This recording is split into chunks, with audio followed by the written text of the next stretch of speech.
যখন মাইয়েতকে কবরে শোয়ানো হয় তখন সে তাকে দাফন করে যাওয়া ব্যক্তিদের হাঁটার খসখস আওয়াজ শুনতে পায়। এরপরে তাকে যখন শুইয়ে দেওয়া হয়, সে যদি মুমিন ব্যক্তি হয় তাহলে তার মাথার দিকে তার সলাত এসে দাঁড়িয়ে যায়। দুনিয়াতে আপনি যে নামাজগুলো পড়েছেন, আমি যে নামাজগুলো পড়ছি, এগুলো মাথার দিকে দাঁড়িয়ে যায়। ডান দিকে চলে আসে তার সওম, সওম মানে কি? রোজা। বাম দিকে চলে আসে যাকাত, যাকাত মানে কি? যাকাতের সাথে তো আমরা পরিচিত নই। আমরা ওই যে রাস্তাঘাটে যে দান খয়রাত গুলো ওঠানো হয়, এগুলোর সাথে খুব পরিচিত, তাই না? তারপরে পায়ের দিকে চলে আসবে তার আত্মীয়তার সম্পর্ক রক্ষার ইবাদত, তার এই যে অন্যান্য দান সদকা, তার নফল আমল, তার তাসবিহ তাহলিল, তার কোরআন তেলাওয়াত ইত্যাদি পায়ের দিকে চলে আসবে। এখানে একটা হাদিস এসেছে, সূরাতুল মুলক যে ব্যক্তি রাতের বেলা তেলাওয়াত করবে, কোন সূরা ভাই? তাবারাকাল্লাযী বিয়াদিহিল মুলক ওয়া হুয়া আলা কুল্লি শাইইন কাদির। এই সূরা যে ব্যক্তি রাতের বেলা করে তেলাওয়াত করবে, ইনশাআল্লাহ সূরা মুলকও কবরে তার সাথে থাকবে এবং কবর আযাব থেকে সূরা মুলক তাকে বাঁচাবে ইনশাআল্লাহ। আমি বুঝাচ্ছি যে কি অবস্থাটা হবে। এবার দুজন ফেরেশতা মাথার দিক থেকে আসবেন, আসতে চাইবেন, সালাত বলবে এখান দিয়ে আসা যাবে না, এদিক দিয়ে আসা যাবে না। ডান দিক দিয়ে আসতে চাইবেন, এদিক দিয়ে আসা যাবে না। বাম দিক দিয়ে আসতে চাইবেন, যাকাত বলবে এদিক দিয়ে আসা যাবে না। পায়ের দিক দিয়ে আসতে চাইবেন, আমলগুলো বলবে এদিক দিয়ে আসা যাবে না। তখন যাই হোক তারা আসবেন। এটা তাদের এটা কথা কি? এটা কথাটা হচ্ছে যে সালাতের গুরুত্ব, মানে সে সালাত আদায় করেছে, সে আমার হক আদায় করেছে, আমি তার পক্ষে আছি, এটা পক্ষে বোঝাচ্ছে। রোজা বলবে আমি ওর পক্ষে আছি, তাকে আপনি কোনো শাস্তি দিবেন না, আমি তার পক্ষে আছি। আপনারা দুজন তাকে শাস্তি দিবেন না, আমি যাকাত তার পক্ষে আছি, এটা পক্ষে থাকার কথা। তারপরেও তারা আসবেন, চোখগুলো হবে নীল এবং কালো বর্ণ, নীলাপ চোখের, কালো। মুনকার নাকি? উঠে বসিয়ে দেওয়া হবে। এবার তিনটা প্রশ্ন। প্রথমে প্রশ্ন হচ্ছে কি, মান রব্বুক, তোমার রবকে? তখন মুমিন বান্দা বুক ফুলিয়ে বলবে রব্বি আল্লাহ, আমার রবকে। তারপরে প্রশ্ন হয়ে যাবে মা দিনুক, তোমার দিন কি ছিল? মুমিন বান্দা উত্তর দিবে কি, দিন ইয়াল ইসলাম, আমার দিন ছিল ইসলাম।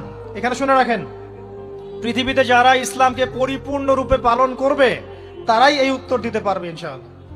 যারা ইসলামকে ঠাট্টা বিদ্রুপের হাসি তামাশার পাত্র বানিয়েছে, মন চাইলে কিছু করি, মন চাইলে কিছু করি না, সহজগুলো একটু আমল করি, বাকি কিছুর আমল ধারি না, হ্যাঁ, নামাজ পড়ি, সুদ ছাড়তে পারি না, ঠিক আছে, বছর বছর ওমরা করি, এদিকে ঘুষ দুর্নীতি ছাড়তে পারি না, ইসলামকে ঠাট্টা তামাশার পাত্র বানিয়েছে, এরা কোশ্চিনকালে উত্তর দিতে পারবে না মা দিনুক, দিনে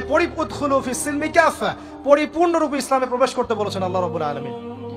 যারা পরিপূর্ণরূপে ইসলামে প্রবেশ করবে এবং ইসলামের প্রতিটা মৌলিক বিধান মেনে চলবে, ইনশাআল্লাহ তারা এর উত্তর দিতে পারবে। এরপরে আসবে তৃতীয় প্রশ্ন। নবী সাল্লাল্লাহু আলাইহি ওয়াসাল্লামকে দেখানো হবে। যখন দেখানো হবে তখন সূর্য যখন ডুবে যায়, যে দৃশ্যটা আমরা দেখতে পারি না, ওই দৃশ্যটা ভেসে উঠবে এবং মুমিন বান্দা অস্থির হয়ে যাবে, বলবে আমাকে ছেড়ে দাও, আমি নামাজ পড়বো। সুবহানাল্লাহ। তার কারণ তার কাছে মনে হবে যে আসরের ওয়াক্ত হয়ে গেছে, আসরের ওয়াক্ত হয়ে গেছে, আসরের ওয়াক্ত চলে যাচ্ছে, আমাকে নামাজ পড়তে হবে। চিন্তা করেছেন? ওই যে একটা হাদিস আছে না, যে 7 শ্রেণীর মানুষকে আল্লাহ রাব্বুল আলামিন আরশের ছায়া দিবেন। তার মধ্যে এক শ্রেণীর মানুষকে, যার অন্তর মসজিদের সাথে ঝুলে থাকে, তার মন মসজিদের সাথে ঝুলে ছিল, এই সূর্য ডুবে গেল বলে আমাকে ছেড়ে দাও, আমি নামাজ পড়তে যাব। তখন ফেরেশতারা বলবেন তোমাকে নামাজ পড়তে দেয়া হবে, তবে তার আগে তুমি এর উত্তর দাও। কি উত্তর? এই ব্যক্তির দিকে তাকাও। তখন নবী সাল্লাল্লাহু আলাইহি ওয়াসাল্লামকে দেখানো হবে, সাল্লাল্লাহু আলাইহি ওয়াসাল্লাম দরুদ পড়বেন। বলা হবে যে এই ব্যক্তির সম্পর্কে তোমার কি ধারণা?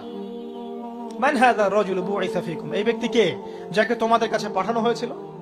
মুমিন ব্যক্তি নির্দ্বিধায় বলে দিবে যে তিনি হচ্ছেন আমার নবী মুহাম্মদুর রাসূলুল্লাহ সাল্লাল্লাহু আলাইহি ওয়াসাল্লাম। দেখুন, পৃথিবীতে যে বা যারাই নবী সাল্লাল্লাহু আলাইহি ওয়াসাল্লামের সুন্নতের উপর আমল করবে, ইনশাআল্লাহ সে তার উত্তর দিতে পারবে। দুনিয়াতে যারা নবীর সুন্নতের 5 পয়সা পরোয়া করছে না, তার আদর্শের 5 পয়সা দাম দিচ্ছে না, তারা কোশ্চিনকালে উত্তর দিতে পারবে না। নাম হতে পারে আব্দুর রহমান, আব্দুর রহিম, নবীর সুন্নতের ধার ধারে না, তারা উত্তর দিতে পারবে না। নবীর সুন্নতের গুরুত্ব কত গভীর, এটা আমাদেরকে এখান থেকে বুঝতে হবে। তাই প্রিয় যুবক ভাইরা, মুসলিম ভাইরা, আমাদের জীবনটাকে নবীর আদর্শ এবং সুন্নতে ঢেলে সাজাতে হবে। সকাল থেকে সন্ধ্যা পর্যন্ত প্রতিটা কাজ করব কার তরিকায়? রাসূলের তরিকা। নামাজ পড়বো তার তরিকায়, রোজা, সিয়াম, হজ, জাকাত, আমল, মুআমালাত, আখলাক সব কার তরিকায়? নবী সাল্লাল্লাহু আলাইহি ওয়াসাল্লামের তরিকা অনুযায়ী ইনশাআল্লাহ। আল্লাহ পাক তৌফিক এনায়েত করুন, আমিন।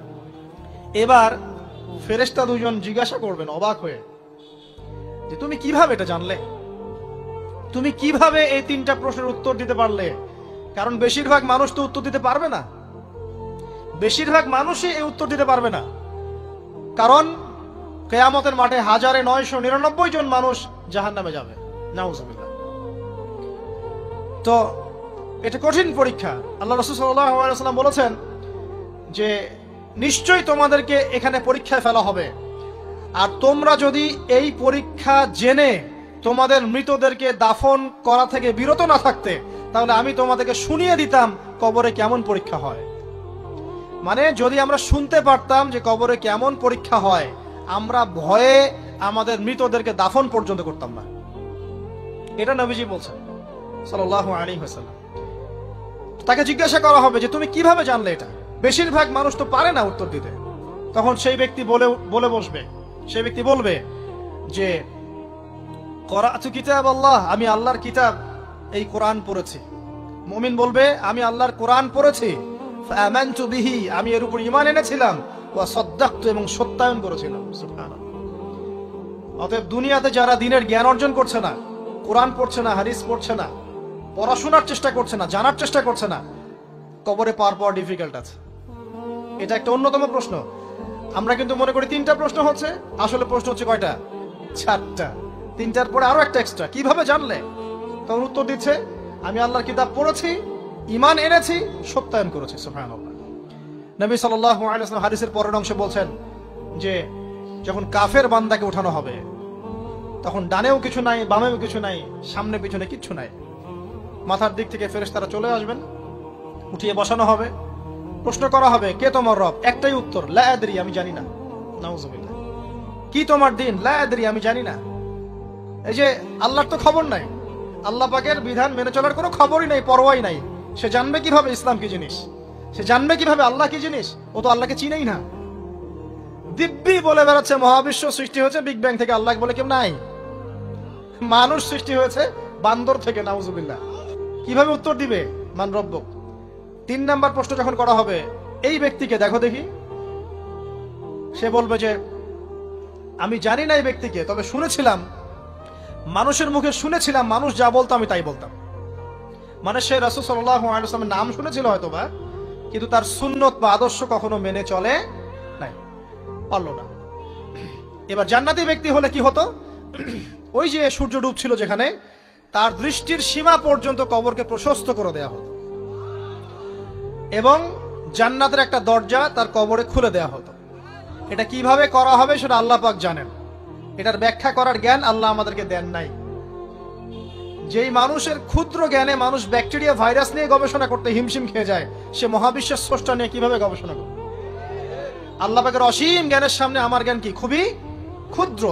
একটা হাদিসে এসেছে বুখারী শরীফের মধ্যে যে একটা মহাসমুদ্রের মধ্যে যদি একটা পাখি 1 ফোঁটা পানি উঠিয়ে নিয়ে যায়, ওই 1 ফোঁটা পানি হচ্ছে মহাবিশ্বের জ্ঞান, আর বাকি পুরো মহাসাগর হচ্ছে আল্লাহ পাকের জ্ঞান। তো আমরা এই ক্ষুদ্র জ্ঞানের মানুষ হয়ে আল্লাহর জ্ঞানকে কেমন করে পেনিট্রেট করতে পারি? তো আল্লাহ পাক জান্নাতের দরজাগুলো খুলে দিবেন, একটা দরজা খুলে দিবেন, সেখান থেকে বাতাস আসবে, জান্নাতের নাজ নেয়ামত উপভোগ করতে থাকবে, এবং তার রূহটাকে সবুজ রঙের পাখির আকৃতিতে জান্নাতে রেখে দেওয়া হবে।